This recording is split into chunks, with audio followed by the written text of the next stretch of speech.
zone.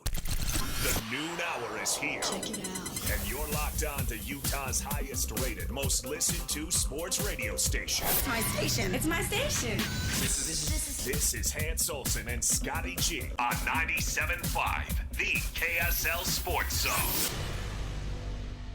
Hey, let's get it, folks. Hans and Scotty, 97.5, the KSL Sports Zone. Hope you're all having a great Wednesday. Hey, buddy, how are you? I'm doing good, Scotty. Where are you at, buddy? I'm in the home country of Boise, Idaho.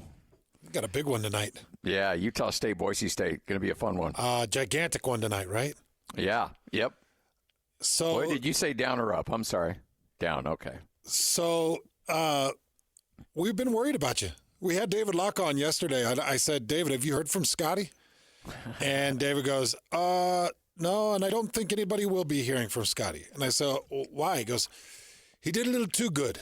And and he said, I need to make sure that I can feed my family. He said, my family first. So I'm glad that you're not in the trunk of some Cadillac somewhere in the deserts of Vegas. Yeah, no worries there. By the way, that was a fun game, man. That Jazz game the other night. Can I just say how much fun it is to hang with Booner? He's such a cool dude. Yeah, he's the best. And it's like I told David, like that was best case scenario. Oh, yeah. 112, 114, nice nail-biting game. Saw a lot from Phil Pasky. And, you know, you're starting to see the goods of guys like Bryce Sensabaugh, and you're just starting to feel a little bit better about some of the young talent. But then I said to David, but I do understand, you know, back into seasons that are useless. They don't have any postseason hopes. You got to see a guy that's going to rise every night because you got to score 100 points. And he said, yeah, but this is different for Phil Pasky. And he kind of went into it a little bit and talked about some of the consistencies that are starting to show, and talked about how many rookies had a 20-10 performance, and talked about some things that potentially are setting Phil Pasky apart. So it's nice to see some of these guys every once in a while, Scotty, hit. But what did you see? You were close to the court with him. Yeah, I think that you're seeing him develop nicely, and I saw a couple moments out of, and granted, still very raw, still has a long, long way to go, but I've seen a little out of Cody Williams that I'm thinking, okay, there's some stuff to build from here. I mean, his just natural athleticism just oozes, and it's just like, oh, you know, when he drives to the bucket and he finishes with either the right hand or the left hand, it's like, okay, all right, I see it. I see why they took a chance on this kid. And you know, it's funny because you have the two youngsters who are a little bit ahead, like Filipowski's ahead of Cody Williams. Keontae George is ahead of Taylor Hendricks, you know, because of injuries and certainly other things. And yet those two have enough talent and enough raw ability that it's like, okay, we're willing to take our time with these guys. Like we're willing to take some time and see what happens here because they could be really special. But, you know, a lot of other fans are just looking at it like, well, geesh, man, why didn't you take Filipowski before Cody Williams? Why didn't you take Keontae George before Taylor Hendricks? And first off, it's a crapshoot. And then second of all, I think their base ceiling, or their base from where they're starting from with their skill set, the ceiling is really high on those two. You just got to give them some time, and hopefully Taylor Hendricks comes back from injury, and hopefully Cody Williams continues on. What does Booner say, just kind of off the dock? What does he think? Because I've had a lot of different talks with Booner over the years. I remember talking to him in depth about Rodney Hood, and he felt like if Rodney could really control his shot, could stay healthy, he felt like Rodney could be an incredible piece on an NBA team. But I've had different conversations. He always has good insights. What is he saying about some of this talent? He's really fired up. He loves Filipowski. And he loves Keontae, obviously. And the one that really jumps out to him, and I think it's just shooters that kind of connect to each other because Booner was a high level. He loves Bryce Sensabaugh. And I can see that too. Like Bryce has turned into a nice pro. You know, the interesting thing here, and I want to be careful because you brought this up with David too, is that somebody's got to score the points, right? Somebody's got to get the rebound. Somebody's got to score the points. And so you can sometimes get a little misled by somebody performing well, or at least that you're performing well, and realizing, okay, well, somebody's going to be taking shots. So are they really that good, or is it just that they're on a bad team when there's a lot of opportunities to be had? And so, you have to kind of wade through that a little bit and say, okay, what's real and what may be some fool's gold out there? Mm-hmm. And I think those are fair questions to ask. Another interesting aspect of that, so you finished 114, 112 against Portland, and not that Portland is a playoff team either. Portland's got their own struggles that they're dealing with. Yeah, but they were playing better going into that thing. So they'd won, I don't know, like they were 10-6 in their last 16 or something like that. Oh, so not terrible, coming around a little bit. But the Utah Jazz take the court, and no Jordan Clarkson, no Colin Sexton, no John Collins, no Lauri Markkanen. Oh, yeah. It was just all young guys. Oh, hey, did you get your eye on KJ Martin a little bit? Now he's got a couple of games under his belt with the Jazz, but I was just curious what you saw or thought. Yeah, same thing. I don't know if he'll ever be a really strong rotational player in the NBA, but I can see the guy on an NBA roster as your 12th, 13th guy. I just don't know if I see him just still a little loose with the basketball. Hands aren't particularly good. You can tell there's a good IQ there. You can tell that he's grown up around the game, but I don't know if that's a guy that is going to be a strong rotational player in the league. That's just my 2 cents. But, that and 10 cents won't even get you a cup of coffee. So, I mean, take it for what it's worth. But I don't know. I wasn't crazy impressed with him. Let's just say that. Well, there's a reason he was a second-round pick back around COVID time, and he's just kind of been moving and floating and trying to find his way through 3 or 4 different. I think that the Jazz are his 4th landing spot, right? Yeah. Because Houston, I think he started his career out with Houston, came from Philly, and I think there was one stop in between Houston and Philly, if I remember right, when we were talking about him. But he's been floating around for quite a few years, and you're probably right. I just am interested in him where he's got the lineage he's got. Yeah, and that's the other thing, too, is that – and this probably isn't fair, but, his old man was known as a hard-nosed SOB you didn't want to trifle with, came across as a guy that would fight you at any given moment. And then his son is the most happy-go-lucky kid on the planet. Interesting. And it's really fit well into the locker room. I don't know if Kenyon was ever a locker room problem, but I do know that he was a guy that you didn't certainly want to get sideways with, that's for sure. Mm-hmm. And his son is just fit into the locker room well. I mean, everybody talked about this guy is just a great locker room dude. Everybody loves him. Everybody gets along with him. And it's hard. I got to imagine, I don't know if you ever joined up with a team in the AFL like midway through or late in an offseason or something like that. And sometimes it's hard to kind of fit in when there's already a culture established in a locker room, and he's fit in nicely with this team. It's a young group, man, across the board. I was looking at the lineup that they threw out on the court, and KJ Martin was the oldest dog on that starting 5 by quite the margin, actually. That starting 5 was really young. How about that, man? KJ Martin's the oldest. Yeah. Well, he was the oldest one by probably 3 years or so between Phil Pasky, Sensabaugh, Juzang, and Collier. And that was your starting 5? Ooh, that's crazy, man. That's crazy. I didn't even pick up on that. But, yeah, it makes total sense. Yeah. Absolute total sense. All right, Utah Hockey Club gets it done. I know you had a fun conversation with Bill Armstrong. Bums me out that I wasn't able to chat with Bill yesterday. So we'll have a chance to revisit some of that conversation as he's got some thoughts on you and your tryout. We'll get to that coming up a little bit later on the show. But let's get to it. Starting lineup right here, 97.5, the KSL Sports Zone. This is Hans and Scotty G. Let's go. The lineup is set, and it's time to kick off the show with the biggest topic of the day. This is the starting lineup on 97.5, the KSL Sports Zone. Jones, top of the right circle. The defenseman wheels it back to the blue line and surveys from there. Back skating to the far wing. Jones, wrist shot, score! Seth Jones scores on the power play, and the Blackhawks are up 1-0. Puck in the offensive end for Schmaltz.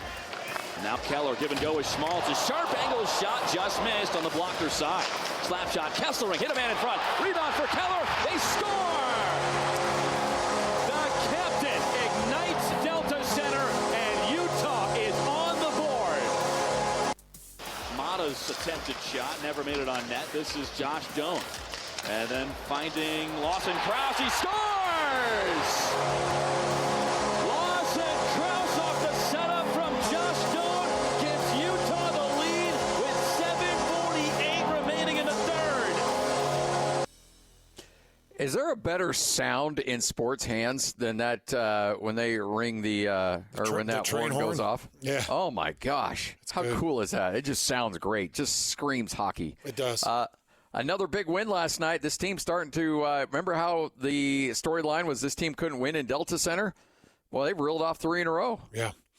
And things are starting to really look good. And you heard that goal from Lawson Krause, about 7 minutes left in that game. Big one from Lawson and a big win for Utah. And this is really starting to shape up their postseason potential. So let's take a look at this because, Scotty, I'm not sure how familiar everybody is out there with the Utah Hockey Club and the NHL postseason rules. And I just kind of want to square this away with people. So this is how the postseason is put together for the NHL. There are 4 divisions. There are 2 conferences and 4 divisions. A lot like the NBA used to be before they removed divisions. But 2 conferences, 4 divisions. Now, every division gets 3, their top 3 in points. They get a bid into the postseason. So that leaves you with 4 more spots, because there's 16 total. So 4 more spots. Those 4 are broke into 2 wild card opportunities, and those 2 are split between conferences. So 2 for the Western, 2 for the Eastern. Now, the good news is those 2 wild card spots are not split between divisions. Both of those wild card spots can be put in the Central Division, where the Utah Hockey Clubs or in the Pacific Division, which is another division in the Western Conference. But you've got 2 wild card spots that fit in to each of the conferences that can be all used in one division. So you could actually have 5 teams out of the Central Division, which is where the Utah Hockey Club is, progress to the postseason. And this win last night against the Blackhawks puts them within 3 points of that last wild card opportunity in the Western Conference. And that puts them in competition with the Calgary Flames, the Vancouver Canucks that they got a 4-point swing on because they were able to beat Vancouver. Yep. And so now, Scotty, we're starting to ratchet down. We're tightening the screws on Utah Hockey Club's opening run in the NHL and their potential to the postseason. It's getting really intense. And when they got that win, because it made me nervous with Chicago getting that goal off the power play to start this thing, I was nervous. And then Utah Hockey Club figures out a way to come back and get the win in this thing. It is critical. Every game from here on out is a critical move and potential positioning for the Utah Hockey Club to grab one of these wild card bids. This is exactly where you want to be if you're Bill Armstrong. I mean, obviously, Bill wants his team to be, well in the safe zone when it comes to playoffs. But you can't ask for a better situation from this team in their developments. And we keep hearing Bill Armstrong say we're not skipping any steps. It is a process that we are rebuilding so that we can be good for not just 1 year, but multiple years. And as this team continues to build, remember last year when all the issues started to come out and there were thoughts that this team was going to move, that's when they hit the skids. They were right there kind of in this same position last year when the news broke out that they were probably going to be sold and there's a good chance they were going to be moved, and it kind of wrecked the locker room and they fell apart and fell out of playoff contention. This year, you've got a great support system. You got great ownership. You got great fans. You got a great arena to play in. And these guys are content. They're happy. Their families are happy. They're settled. They know where they're at. There's no distractions right now. They can focus on this stretch run, and you're seeing that pay dividends. And, you also throw in the fact that they're getting healthy right now. and getting, Sean Dursey back in the lineup. You're getting everybody else back in the lineup. And this team is now starting to play together with no distractions, with a certain level of health. And this is the step you want to take, where they're right there knocking on the door, trying to make that push, knowing that every single game matters. Every goal counts. Everything counts down the stretch in your hopes of trying to get into the playoffs. And you can't ask for a better situation than where they're at right now. So while these things continue to intensify like this, I'm starting to narrow in more and more on the opportunities that you get as an NHL team, like in a given game, the opportunities that come. And one thing I'm starting to really grasp, understand better is anytime you got a power play.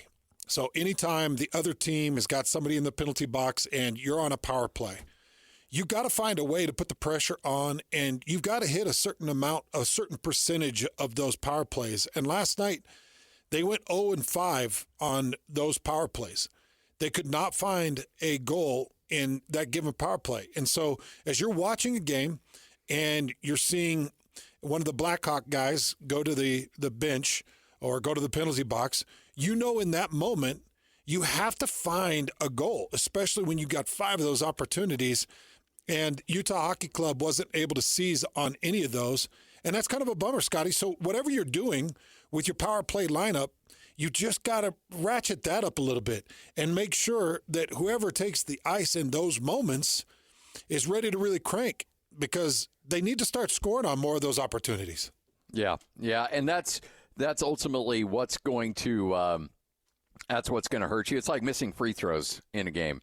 Not saying that, those goals are free when you're on a power play, but you need to be converting a good percentage. And it'd be interesting to get, I believe you asked Bill at one point what percentage, and I think they wanted to be, 50%, 60% scoring goals on power plays. I can't remember the exact number, and again, I apologize, but there's a percentage that they really want to hit on in scoring goals off power plays, and then also getting stopped, which they're pretty good at, getting stops on power play kills. But they certainly have to ratchet up the offense on that. So that's kind of what I'm hoping. If I remember right, Scotty, I think it was 30% or 35 or 40%. Was it as high as 60? I don't think it was that high. 60 is a pretty high number. I'd say 30 to 40 is probably about right, don't you? Yeah, well, I would say, your average is probably 1 in 4 in the NHL would be my guess. That's fair. Yeah. And so I would put it somewhere around 25, 30% that these guys need to be hitting on. When they've got an extra man on the ice, they should be hitting on that.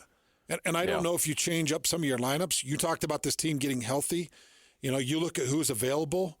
And maybe you got to reorganize these lineups now that Dursey's available or now that Cooley's available. You start to reorganize your lineups that take the ice on these power plays and make sure you got the best scoring opportunities that you can put that thing in the net. Because now, you're riding on anxiety. Every time that the Utah Hockey Club plays, you're riding on anxiety. It is the postseason for the Utah Hockey Club. And every game really matters with their opportunity to advance. And this is where it gets interesting, is this schedule really starts to ramp up. As you mentioned, you've got a couple more at home, Minnesota and New Jersey, and then you're on the road against Detroit and Chicago again.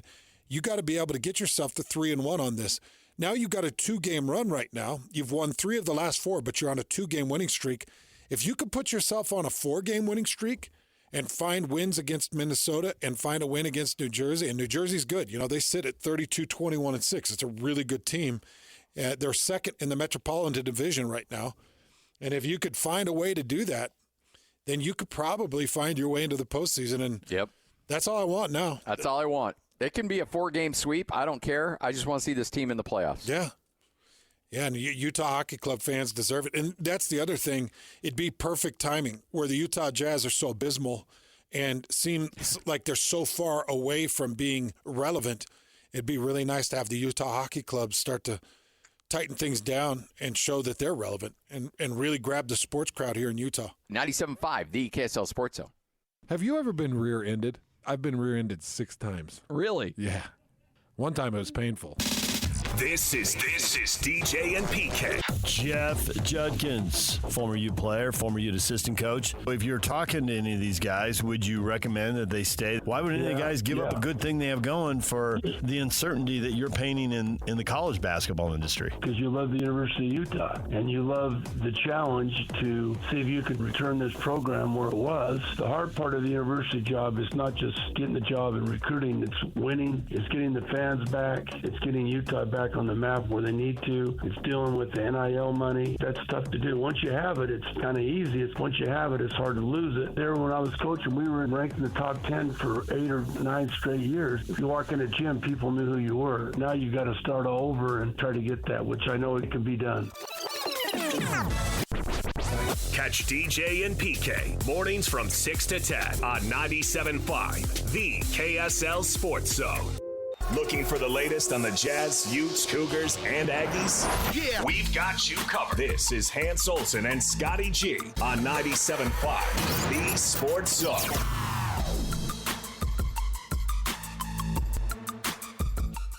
Hans Olsen, Scott Gerard, 97.5, the KSL Sports Zone. Happy Wednesday. Happy hump day, everybody. I'm here in Boise, Utah State. Boise State coming up tonight. And then hopping in the car. I did, this is the thing. All these games kind of blend together. So, Hans, I was texting you this morning. I'm like, I'm going to call the game, get in the car, drive home. I'll be there for the show coming up tomorrow and Friday, and then head to Fort Collins to call the Colorado State game.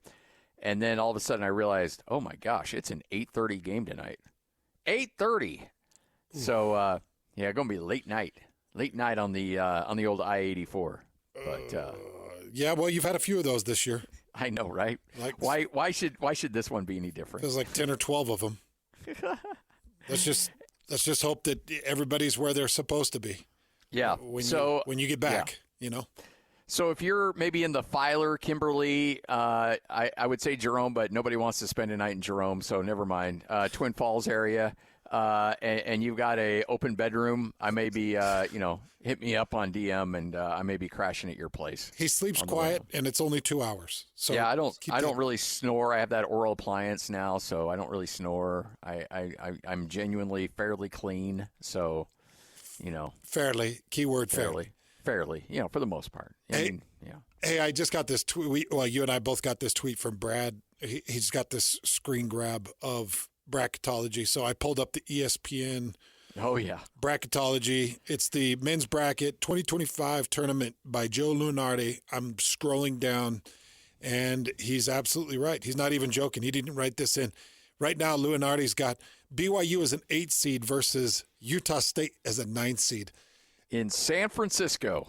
Yeah, that's exciting. Yes, it would be incredible.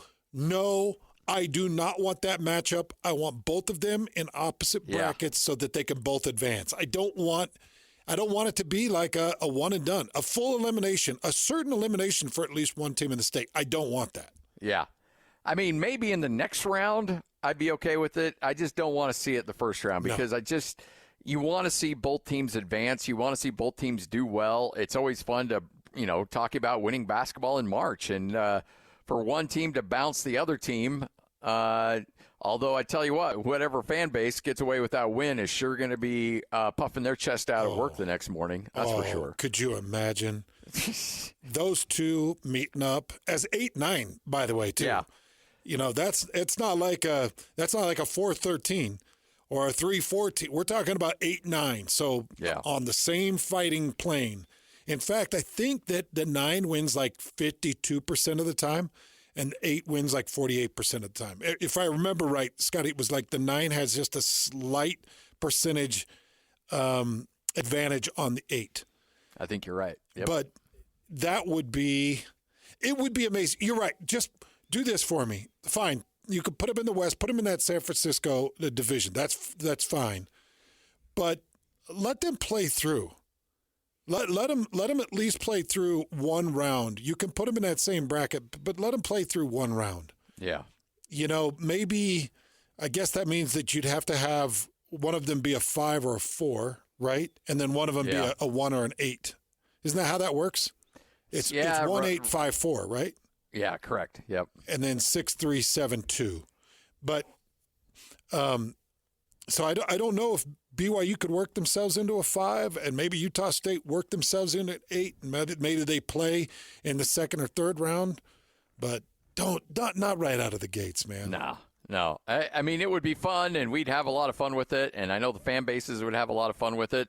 Yeah, it's just I want to see both teams do well. I did see a metric that I tweeted out earlier today. Some guy, some nerd ran the numbers over the last 3 weeks offensively of college basketball. And the top 3 offenses in college basketball over the last 3 weeks, number 1, Utah State, number 2, Duke, number 3, BYU. Jeez Louise. Utah State's the number 1 offensive team? Number 1 offensive team in offensive efficiency, and it takes into account the defenses they played. So your level of competition was worked into the mix as well on that. Holy cow. And BYU is number 3. Yeah, I just tweeted out a link to it on my Twitter, so if you want to go see it, you can. But, yeah, it's got Utah State. Now, it's got BYU as a better defensive team than Utah State, but Utah State a better offensive team. But if you look in this, XY graphic, your offense is the one on the moving right to left, and Utah State, Duke, and then BYU, and then Alabama, Missouri, and Florida are your best offenses in college basketball right now. I saw I think it was Ken Pomeroy. I think it's Ken Palm, which, by the way, we got to get Ken in studio with this here coming up pretty quick as we close in on these regular seasons, get ready for conference tournament play and then NCAA tournament play.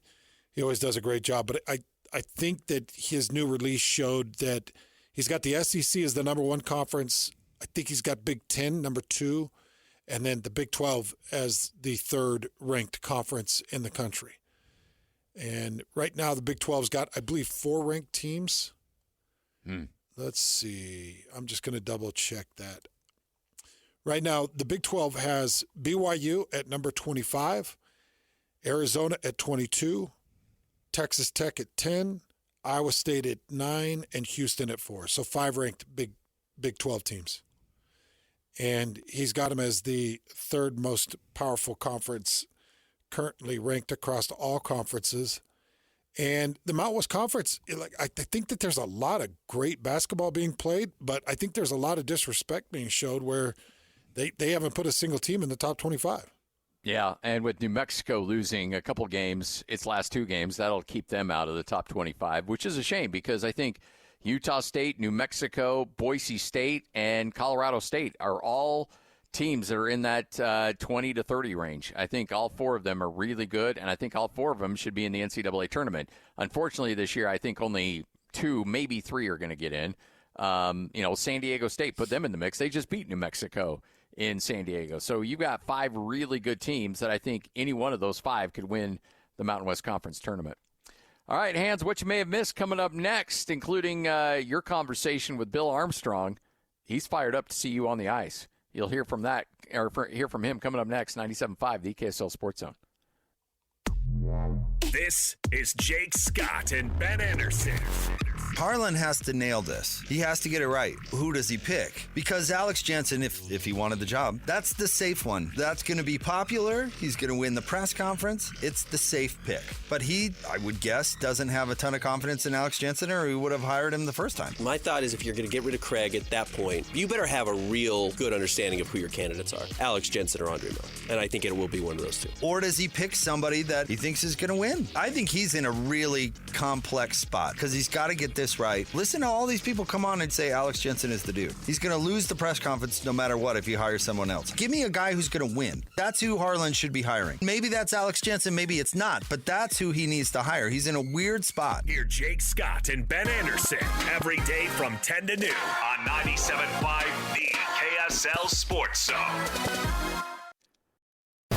Number 1. Miss any part of the show? Every moment of every show is available in podcast form by searching Hans and Scotty on your favorite podcasting platform or online at KSLSports.com. This is Hans Olsen and Scotty G on 97.5 the KSL Sports Zone. Hans and Scotty, 97.5, the KSL Sports Zone. Hans, I'm bummed out. I got a dilemma on my hands here. Yep. What's up? So I'm in this hotel room, and they had a fridge, and I knew that I'd stayed in this hotel before, so I'm like, I'm not going to spend any money. I'm going to pack up my car full of rock stars. Good. And just jam-pack this fridge full of them. Smart. And, yeah, and saves you some money. Bring in my bag last night, stuff that thing full, go to crack one open right now. They're frozen.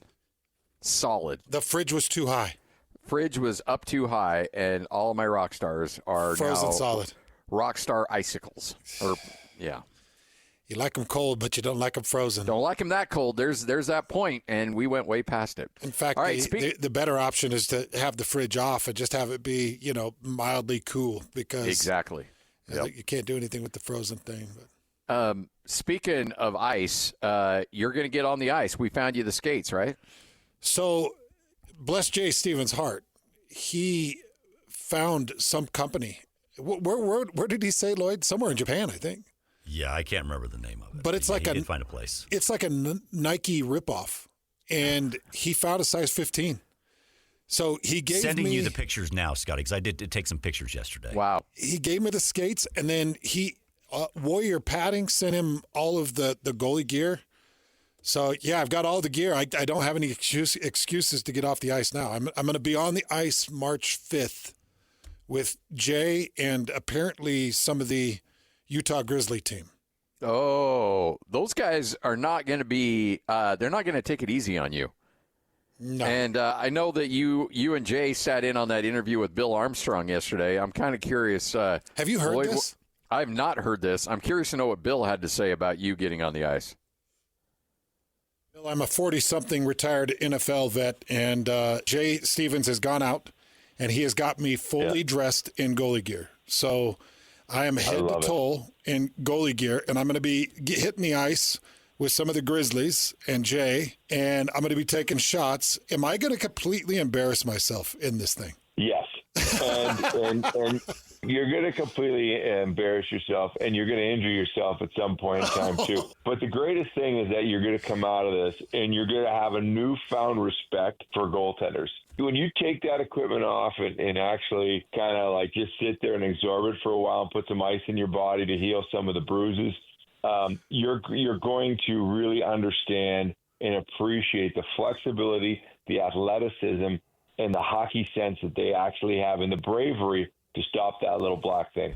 That's why I'm doing it. Can I ask you just a simple maybe question? Why do you have to go to the goaltending? Like, you're going, why not just be a defenseman, be a floating winger? This was you're Jay's going idea. to a position you can die in. You know what I mean? Very easily. Like, that's just a quick observation from somebody that's been around the game.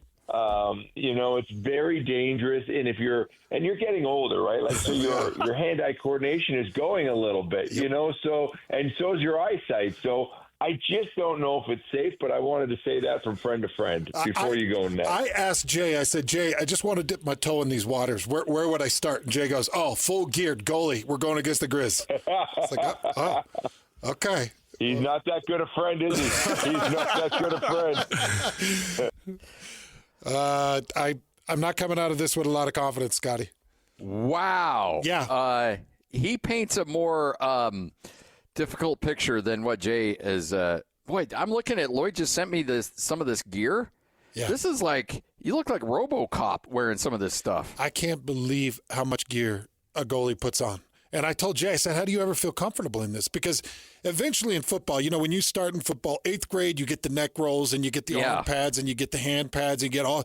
And then when you get to the highest level, NFL, the highest level that you can get, you start to cut your knee pads in half. You take the quad pads out and just leave the plate. You don't even wear a butt pad or hip pads. You take the smallest shoulder pads. You start to shrink down your face mask because you want yourself to be as free and clear of padding because it just impedes everything you do. And Jay's like, well, goalies do the same. He's like, you're supposed to put the dangler on that protects the throat. Most goalies have removed the dangler because it affects their ability to turn their head too much, and it's obnoxious. And he's like, but you do start to feel comfortable in the pads that they put you in. But Scotty, you wouldn't believe the amount of pads that these things come with. Scotty, so Bill is talking to him about this, and you see Hans' face just kind of start to change colors. Yeah, you see the realization start to settle in. We may have to go like Goldberg on this and actually tie him to the posts and just let him take some shots. No, I'm not going to chicken out. I'm going to face this puck, whether it kills me or not. But Scotty's 100% right. These guys are coming in to kill me. Yeah, no, they're gonna fire shots at my lobe. If they saw Lloyd out there, they'd be like, okay, like this dude's 150 pounds soaking wet. Let's take it easy. They're gonna look at you and they're gonna see an alpha, a former NFL guy who's 6'5", 270, or 255 now. And they're going to be like, okay, but this dude's he looks like an NFL guy, and we're going to show him what NHL players are like or what professional hockey players are like. And they're going to want to take cracks at you, man. Yeah. They're going to want to light you up. I'm a little bit. I am nervous. I'm not changing my direction, and I'm not changing my mind. But the picture that Bill just painted right there, it's a little bleak. He said you could die. Yeah. You're definitely going to be injured. By the way, watching that game last night, you saw the amount of shots like Lawson Krause took. There were some guys that took some absolute screamers in front of the net last night that had to come off. Oh, there were dudes that were jumping in front of the puck, but I think there were 38 shots on Chicago last night. That goalie was dinged up. He looked like a golf ball by the time he was skating off the ice. It was. But you know what? You're going to be fine. No, I'm not. No, he's not. You're going to be fine. You'll be fine. I'm worried about that. No, you don't have anything to worry about. You're fine. Lloyd, he's going to get beat up. It's just a matter of it's like pulling our guy from a fire. He's going to get burnt. It's just a matter of how badly he's going to be burnt. This is the closest thing we've had to like a punch hand segment. I'm so excited. I know. And I was going to bring that up. Like, I don't know what's like a worst idea that we've had on this show. The punch hands. The punch hands was stupid. Even though I never was a part of that. Oh, it was a dumb idea. Yeah. You'd have MMA guys come in and take shots at you. Yeah. Which I don't know how you signed off on that. Well, that's back. I was 320 at the time, 325. I was a big boy then. I had a lot more beef that could take the blow. And now it would probably hit the bone in my arm because I've lost too much weight. Yeah. But these pucks hurt. They come a lot faster than an MMA punch. Yeah, you have gotten a little wiry. Yeah, I'm a little bit nervous. It's gonna be fine. You know what? I'm still looking at this as an opportunity to understand. Because, Scotty, how many times have you listened to somebody that's never played the game of football talk about football players, degrade them, and be like, they can't even do it. I can't even. This guy's a bum. And it's like, hey, you jackass. You never even had a helmet on. What the hell are you talking about? Well, I can't sit here and talk about hockey, especially a tender, if I'm not actually in the net at any point. So it is going to give me at least a perspective. And I do need the Grizzly players to shoot a couple shots at me so I understand the difficulty. I mean, I can't have Lloyd out there firing slap shots at me. He'd never find the net. I told you, I don't even think I could fire off a slap shot anymore. Oh, man. This is... I know our digital team is just foaming at the mouth over this. Hey, as long as you have the gobbler, you're going to be just fine. The gobbler. Oh, boy. Yeah, you can't mess with the moneymaker. No. Can't mess with that bad boy. Nope. All right, Hans and Scotty, this is 97.5, the KSL Sports Zone.